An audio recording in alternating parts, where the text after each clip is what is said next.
Hi, my name is Gwendolyn Cardenas, and I will be looking at the mise-en-scene that is present in the film Get Out. Jordan Peele, the writer and producer of the film, received his big break in 2003.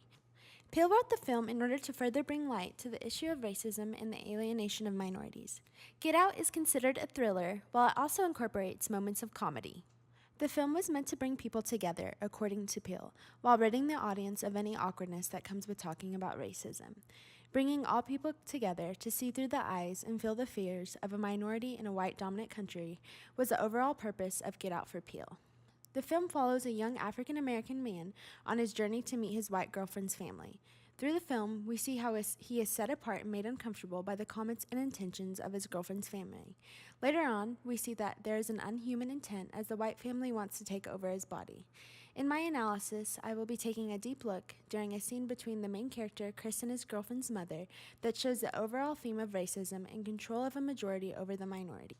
I will be taking a deep look into the way the scene utilizes cinematography, sounds, and lighting, which creates an overall tone of anxiety. The use of cinematography starts off by using a close-up scene of both the mother and Chris. The camera goes back and forth, showing a close-up of Chris's face to her face into the cup of tea. This creates an overall tone of anxiety and urgency. There is a close-up of his hands digging into the furniture from both present and past time that highlights this as well. The camera also zooms in extremely slow to Chris's face, highlighting the grief he is feeling as the mother gains control of his consciousness by hypnotizing him. At the end of the scene, we see the mother's face and notice through the close-up angle that she has a look of contentment and mischievousness on her face. The last scene shows the camera panning down, showing the loss of control he has while he sinks into the floor as she makes him do it.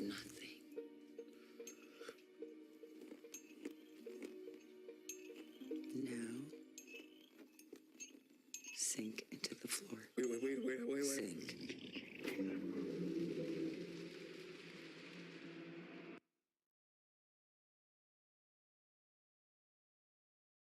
During this scene, the sounds play a huge part in showing Chris's emotion as he loses control of his time and surroundings. The sound of the spoon hitting the cup If I did, make it real. amplifies the motion of the back and forth that is associated with being hypnotized. Soon after, we hear his hands as they dig into the couch in two different scenes. One now in Run from the Night his mother was killed.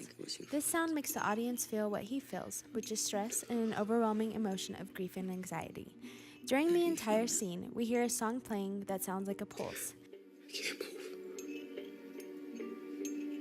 You can't move. Why can't I move? You're paralyzed. Just like that day when you did nothing. This to me symbolizes Chris's heartbeat and the rate at which it is beating as he becomes more and more fearful. The song also sounds like a clock, further bringing to the audience attention that he is being hypnotized. At the end of the scene, we hear him fall through the ground as an intense wave comes to the ear.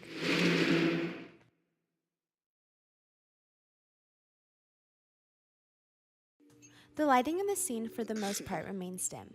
There is a warm light behind his head, which highlights one side of his face, leaving the other dim. To me, this shows how Chris is fighting the darkness that is being bestowed upon him by the mother. As the scene goes back to past time, the lighting is blue tinted, which gives the audience a sense of sadness and melancholy as Chris remembers the night his mother died. The lighting on the mother's face is bright, showing her age and assertiveness and hypnotizing him. This also shows her mischievous smile when she tells him to sink into the floor. As he sinks, the lighting becomes blue and then black. This shows that he has a loss of total control of himself and furthers the issue of his situation because of his race. Paralyzed. Just like that day when you did nothing. You did nothing.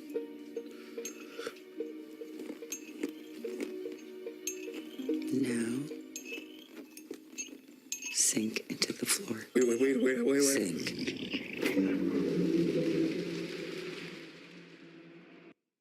Again, the overall tone of this scene is anxiousness, as Chris loses control faster and faster. This exemplifies Peele's purpose in making the film, to show white dominance over minorities.